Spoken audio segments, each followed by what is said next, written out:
In God Eater 3, you will need to master your chosen melee and range weapons called God Arcs to effectively take on the imposing threat of giant origami. This guide will provide you the needed information for each God Arc's unique moveset, special abilities, and some examples of available burst arts. Keep in mind that God Eater 3 is an incredibly customizable game, and many of these elements have much more layers of depth and nuance to be learned as you master these weapons. This should, however, help you in finding a God Arc that fits your preferred playstyle and hopefully saves you a little time. The Long Blade.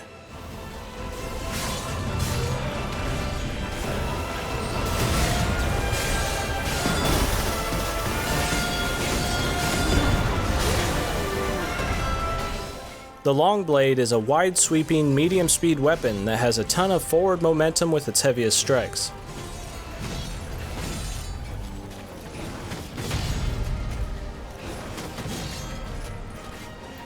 Its special ability is the Zero Stance, which cancels out the backswing of your attacks, which can also be followed up by a short-range blast that damages and also restores some stamina.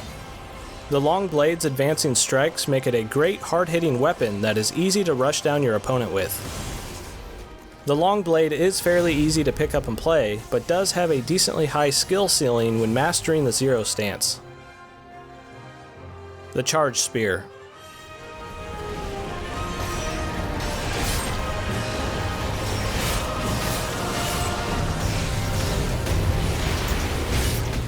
The Charge Spear is a medium-speed weapon that offers a healthy mix of horizontal strikes and far-reaching thrust attacks.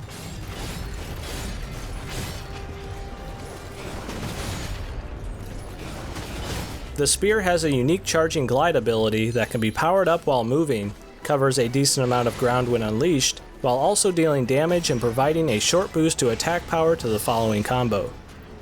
The Charge Spear's special ability is the Backflip, which can cancel out ending lag on attacks and often gets you out of harm's way more effectively than a step. This weapon is perfect for anyone who prefers dipping and weaving in and out of battle and making it difficult for enemies to keep up with your evasive mobility. The Biting Edge.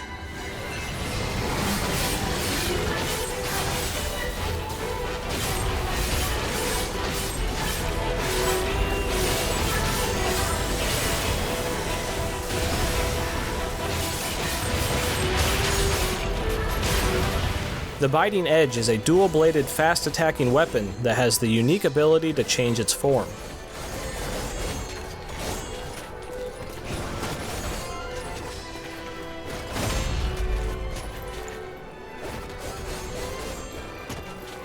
The Biting Edge's special ability allows it to transform into an even quicker hitting glaive form that provides a huge boost in DPS potential as it depletes your stamina. With one of the most aggressive movesets in the game, effective use of this glaive form is vital to be successful with the Biting Edge.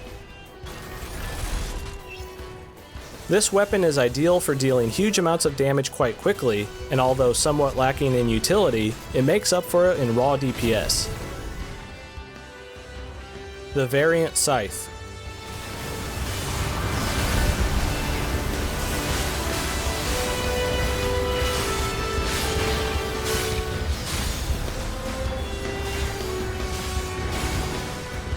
The Variant Scythe is a medium-speed weapon that offers the widest horizontal coverage in the game with its brutal sweeping attacks.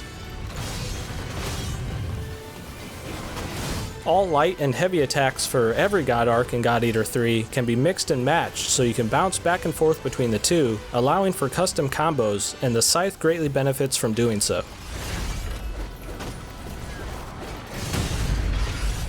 The special ability here is the Extend Bite, which is an extra hard-hitting attack that consumes stamina and has a variety of finishers. This God Arc has some of the longest reach in the game for a melee weapon and hits incredibly hard for how quick some of its attacks come out. The Buster Blade.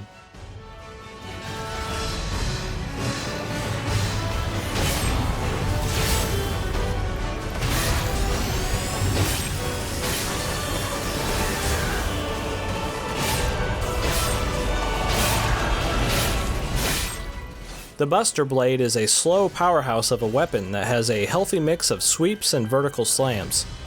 While being the most methodical that God Eater gets, its slower speed is not all that hard to connect with and has huge damage potential.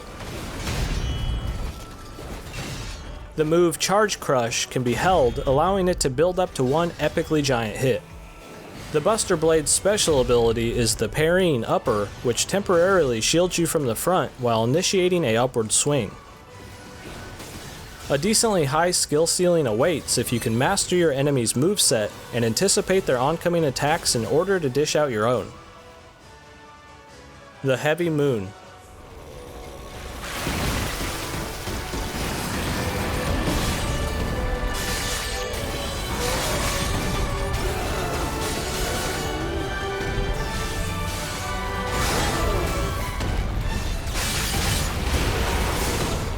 The Heavy Moon is a multi-hitting medium-speed weapon that has one of the more elaborate movesets of the game. While multi-hitting moves have their effectiveness, they do however add a decent amount of ending lag to much of this weapon's moveset. The Heavy Moon has the ability to charge up into a Axe Chainsaw, yes, Axe Chainsaw, which when it connects continues to grind into helpless enemies. The Heavy Moon's special ability allows it to enter its axe form, which may be quite slower, but is effective at wailing away on downed foes.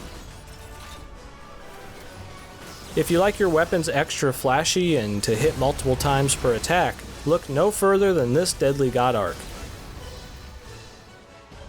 The Boost Hammer.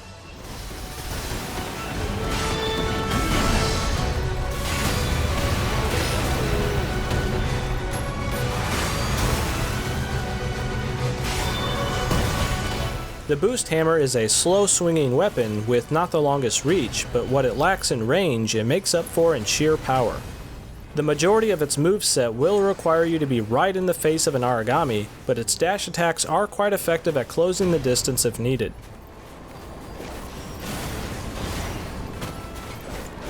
The Boost Hammer's special ability is the Boost Ignition, which allows for a brutal stationary smack or an advancing spinning bash. This weapon will require you to stay right up close during a fight, but luckily gives you access to quite effective movement options for this fairly slow weapon. The Short Blade.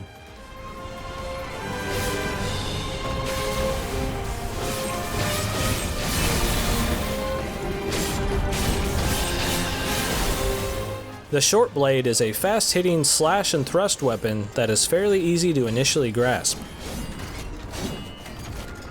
Its jumping attacks are great combo starters and finishers.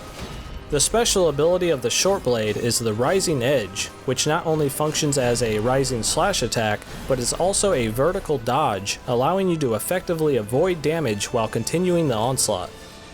The Short Blade is a great beginner weapon that might not have huge nuances to its moveset, but effective use of the Rising Edge can easily turn it into a master level God Arc. All God Arcs can also turn into a ranged gun version, and I will briefly cover all 4 variants. The Ray Gun. The Ray Gun fires a fairly long distance beam of energy that takes a moment to get to full charge and is ideal for laying down a steady stream of damage. The Assault. The Assault launches a barrage of bullets from medium range and is a fairly straightforward way to deal damage from a safe distance. The Sniper. The Sniper is a slow-firing long-range weapon that can antagonize an origami from a distance while keeping you out of harm's way. The Shotgun.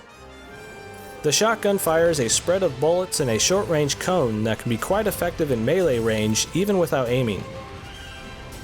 All of these ranged God Arcs have a variety of bullet types that can deal different elemental damage and even heal teammates. And that covers all 12 of the different God Arcs in God Eater 3 and hopefully lessens your time when trying to figure out which weapon fits your playstyle best. If you need a better explanation of the general mechanics of God Eater 3, linked at the end of this video is my guide explaining the overall flow of combat and numerous systems in the game if you feel you need a better grasp of the basics. If you enjoyed this style of content, consider subscribing, and for as little as $1, supporting this channel via Patreon grants you access to regular game giveaways, the Boomstick Gaming Discord channel, and behind-the-scenes updates on future videos and production. This not only helps with the day-to-day upkeep of my channel, but also allows me to provide more back to you. This has been Deadite, and thanks for watching Boomstick Gaming.